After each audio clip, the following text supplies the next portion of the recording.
কুমির কান্দন কাইন্দা আর লাভ নাই। জাতি হব্বাই খবর পাইছে হেনে কারো ছাড় নাই। বাপের নাম বেচ্চা খালি আর কত খাবিরে। এখনো কি দেশের প্রতি খালি তগ দাবিরে। শহীদ হইছে যেই দেহ ওডি আর কই পাবিরে। দেশ বেচ্চা লুটতে যাবি এটাই তোরা চাবিরে। এই দেশে আমার না, এই জাতি আমার না। এই দেশে চাইলে অধিকার, এই দেশে চাইলে অধিকার, এই দেশে চাইলে অধিকার, এই দেশে চাইলে অধিকার, এই দেশে চাইলে অধিকার, এই দেশে চাইলে অধিকার। দেশে মুক্তিযোদ্ধা নাতি কোটা লয়া থাকে সুখে আর মেধাবী ছাত্রছাত্রী কাটায় দিন দুঃখে। আমার কিছু কইতে গেলে লাগে এই দেশে ভয়, কারণ আমার কখন আবার পুলিশ ধরে লয়। বেশি কিছু না, খালি চাইছিলাম অধিকার, কিন্তু আমগরে উনাই দিল আমরা রাজাকার। ছাত্রলীগের কথা পোলা পান কেউ পায় না ছাড়, আবার ছাত্রলীগের পোলা পান কয় আরে এই দেশে চাইলে অধিকার, এই দেশে চাইলে অধিকার, এই দেশে চাইলে অধিকার।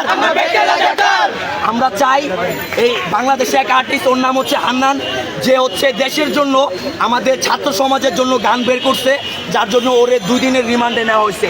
আমরা চাই ওরে মুক্ত করা হোক এবং ওরে ফ্রি করা হোক। প্রতিবাদ করার অধিকার বাংলাদেশে প্রত্যেকটা মানুষের আছে। তো আমরা চাই কোনো মানুষকে যেন পুলিশ বিনা কারণে অ্যারেস্ট না করে, বিনা কারণে রিমান্ডে না হয়। কেননা শেখ হাসিনা তো বসে বসে শুধু ওনার কি যে করে উনি নিজেই জানে না, ঠিক আছে? এবং